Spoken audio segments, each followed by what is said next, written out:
What's going on, people? We are Tottenham TV, back here for another episode of Predict the Prem, where me and my brother go head-to-head in predicting Premier League outcomes. We do have scores as well, which is 203 to Sim, 223 to myself. And the way the scoring works, it's 5 points for a completely correct score and 1 point for a correct result. Star man, once you pick them, you can't pick them for the remainder of the season. It's 5 points for a goal, 3 points for an assist. But before we get into our predictions, we do have one prediction that we made a couple of days ago to review, and that was the Arsenal-Manchester City game, which finished 3-1 to Manchester City at the Emirates last night. Sim went 1-1, I went 2-2, and it was a really good game of football last night. I thought Arsenal did give it their best in the first half, and Man City came out in the second half with a bit of a point to prove, and by the end of it, I got the feeling it was a bit of boys against men, really. Yeah, I mean, Man City changed up their usual style, less possession, more direct into Erling Haaland, trying to play them a bit on the break in a way.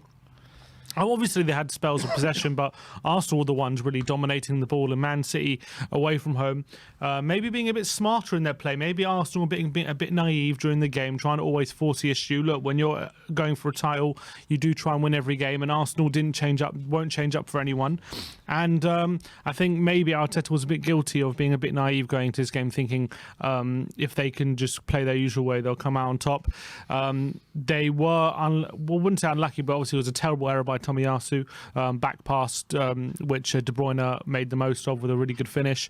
They probably, you would say, got a bit fortunate with the penalty for me. Nketiah running for on goal. He prods it past Ederson, and then Ederson, who came flying out, kind of attempted to save it, ended up colliding with Nketiah, and they got the penalty. I think 9 times out of 10, referees don't give that as a penalty, but Arsenal kind of got the beneficiaries of that one on that occasion. 1-1 going to half-time, you're thinking Arsenal being a better side, they just equalised momentums with them. But as you say, Man City second half really turned it on, and they were excellent when the goal came from Grealish.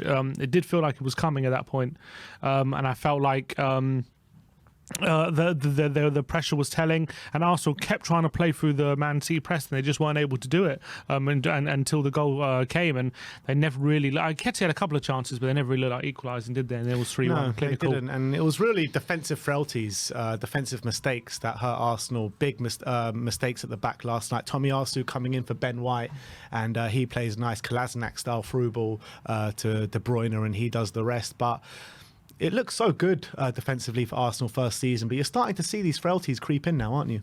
Definitely. 4 games without a win. You've got to be concerned about that. I think Everton as well, they didn't play very well. Brentford, they didn't play very well. Man City played well for 45 minutes and then really went off the boil. So that's 3 games, really. They've been outplayed in a row. Game any different to maybe the game that they had at the Emirates last season against Man City, where they had a really good first 45 minutes, and then then they came under the cosh a bit second half and lost the game? I think in this game they were worse, because last time they had Gabriel sent off at 1-0 up, and then that kind of cost them, and they were actually playing really well that time. This time they were just outdone by the tactics, I think, from Guardiola. Was it a penalty? I don't think so. I think in that scenario, when it's a player and goalkeeper rushing out, unless the player gets past the goalkeeper with the intent with the ability to get the ball on the other side of it, I don't see, like, he's going for the ball, Ederson. He doesn't even make a challenge. So Nketiah kind of prods it past him, runs into him, and I think he's given the penalty. I think 9 times out of 10, as I said, referees don't give the penalty, in my opinion. Yeah, I agree. But anyway, that is our prediction from last week. No points on the board for either of us for that one. But let's move on to our predictions now, and let's start off with Aston Villa against Arsenal. Unai Emery going to be having the task of stifling his old side with a bit of a point to prove, in my opinion. Sim's gone for 0-0. I've gone for 1-0 to Aston Villa, and I think Unai Emery is going to do a number on Arsenal this weekend. So look, not much sense to it, because Aston Villa haven't been that great over the last couple of weeks, but with Arsenal, with the way they're playing at the moment, I really think Unai Emery could do a job on them. Yeah, I think so as well. I've got a feeling they're going to grind out a result. They have conceded 7 goals in their last 2 games, Aston Villa, so Emery will definitely want to tighten up that ship at the moment and stop those leaks from continuing. Arsenal have really not had a good 3 games in the Premier League, 3 games without a win at the moment. So They're going to maybe a bit low on confidence, especially away from home against an Unai Emery Villa side who you know they're going to have aggression, you know they're going to be tough to break down, and it's going to be a big ask for Arsenal at the moment, and they need a result desperately on Saturday to keep that dream. And look, they're still obviously level on point to City, so not all is lost, but you can definitely see the belief seeping out of them a bit. Yeah, it's just the fact of the matter that like a week or two ago they were 8 points clear. And all of a sudden, within a 2-week span, it's wiped out. And in fact, they're second. So I feel like it might continue here. And I've gone for a 0-0 draw, though. I just think I think they're going to be very, very tight and compact. And I think Arsenal running out are not got a lot of confidence. So 0-0. All right, let's move on to Brentford against Crystal Palace. Both of us gone for the exact same scoreline here in 2-0 to Brentford. Look, Brentford, one of the form sides in the Premier League at the moment, if not the form side, playing really well. Got a really impressive draw at the Emirates last week. Crystal Palace, on the other hand, away from home, they really are not doing well in terms of results.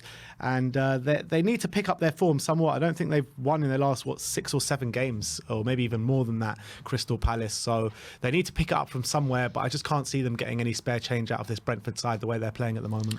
Yeah, they are 3 draws in their last 4 games, to be fair to Palace, so they're not losing too many, and they were tough games against Man United, Newcastle, Man United again. The turn of the year.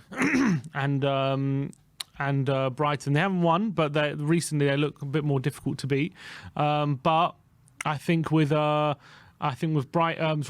at the moment, as I said, like last video, the Prem, doesn't matter who they play at the moment. They just seem to have so much confidence at outplaying Man City away, outplaying Arsenal at the Emirates at the moment. They've been one of the form teams since the World Cup, 100%. They're going so strong, especially at home. They know how to really hurt Crystal Palace, and I think they're going to continue their good form. Yeah. Let's move on to Brighton against Fulham. Once again, we've gone for the exact same scoreline here in 1-1, which is not to the happiness of Sim, as you can see on his face. But no, I think...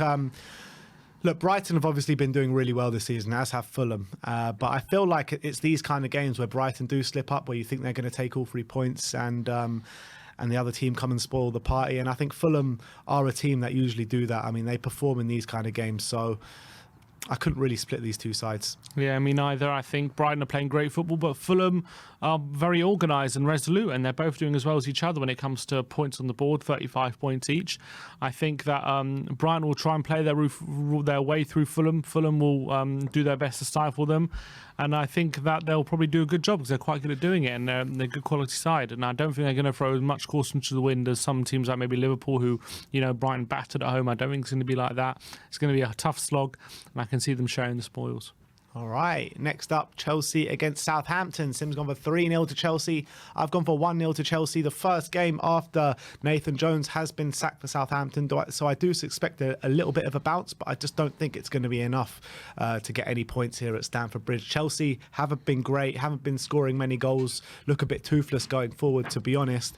But I do think they'll just about get over the line against this Southampton side.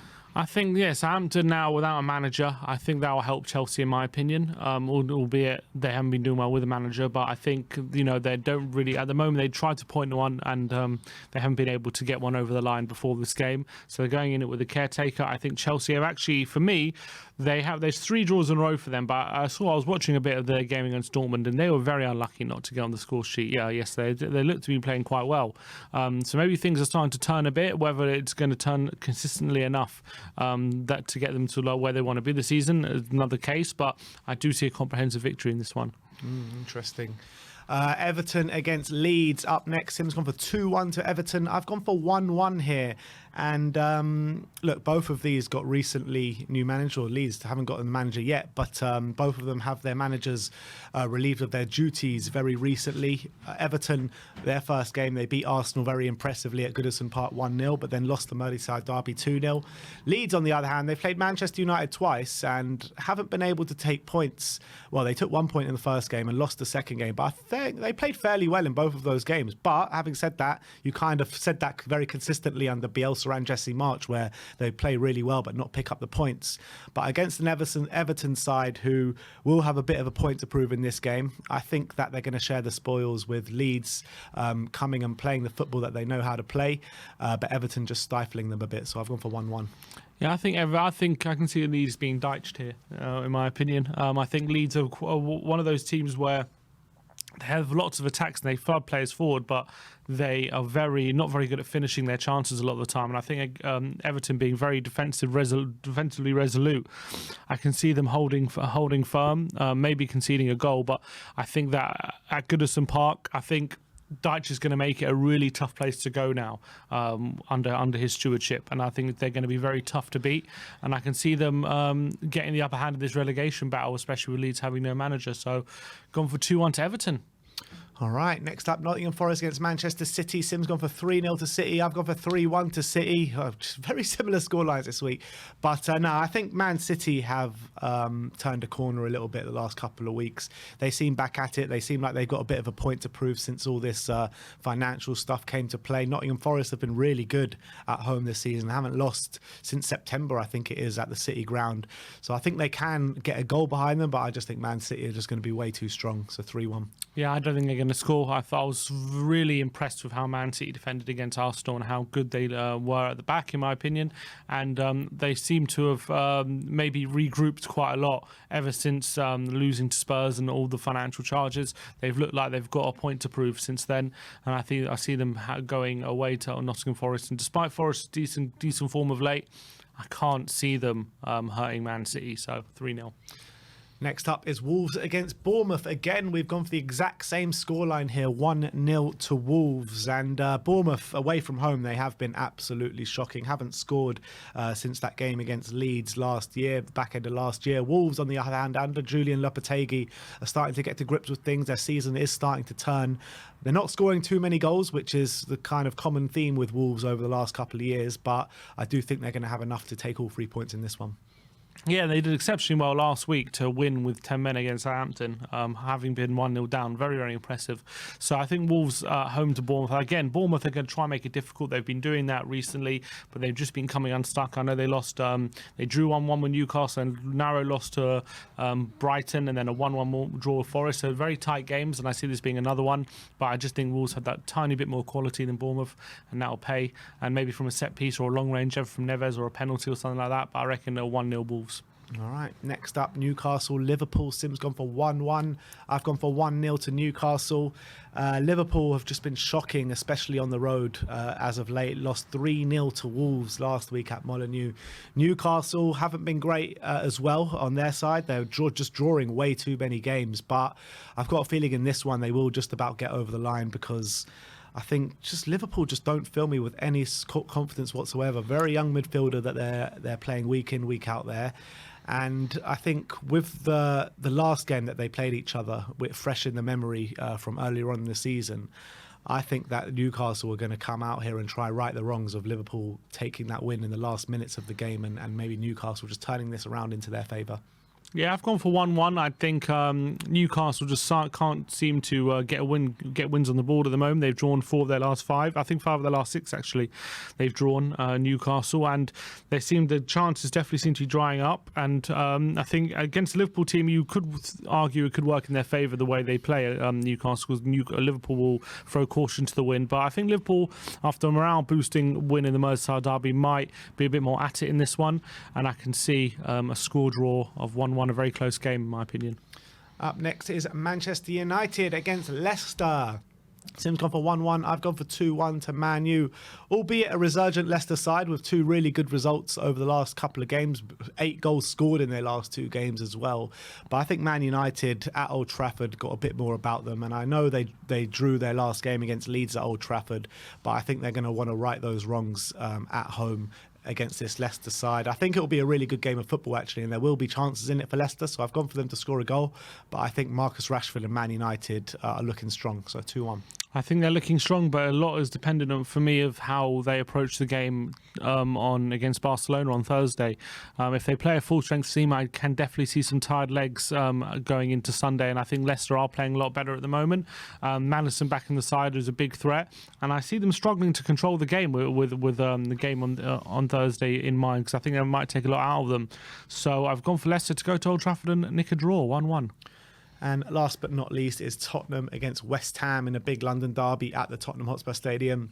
Tim's gone for 2-0 to Tottenham. I've gone for 1-0 to Tottenham. And I think it's going to be a really tight game at the Tottenham Hotspur Stadium, to be honest. West Ham have actually impressively got 2 draws at Stamford Bridge and against Chelsea, at St James's Park, and at Chelsea at home in the last couple of games. So maybe their form is starting to turn as well, with winning the Cup and winning against Everton coming before that.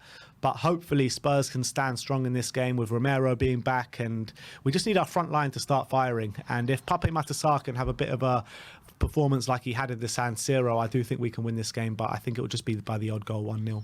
Yeah, and hopefully, look, we have enough to keep them out of our net, with Antonio not in great form. Paqueta's now injured. Bowen hasn't been really on it this season. You've got to be wary of the set pieces, but if we can make sure that we're tighter defensively than we were against Leicester, I think that we'll just about get over the line here and be good enough to beat West Ham. You got to hope, especially at home. But as you say, West Ham have been picking up some good results, so you can't take anything for granted. But I'm just backing Spurs to do it. Come on, the Spurs. And last but not least is the star men. And yes, you've guessed it, me and Sim have gone for the exact same person here in João Felix of Chelsea, playing Southampton at home. And if they are going to get any attacking returns, Chelsea, I do suspect him to be the centre of it all. Yeah, definitely. He's playing so well in his 3 games. I've been really impressed with his start to life at Chelsea, and I think he's going to be at the centre of it against Southampton, so that's why I went for him. All right, so there you have it. Not many differentials this weekend for you to gain some points, but there are still opportunities. Let me know in the comment section below who you think is going to get more points, me and Sim, and put your predictions in the comment section below as well. Thank you, everyone, for joining us today. Like, subscribe, and comment. And as always, come on, you Spurs.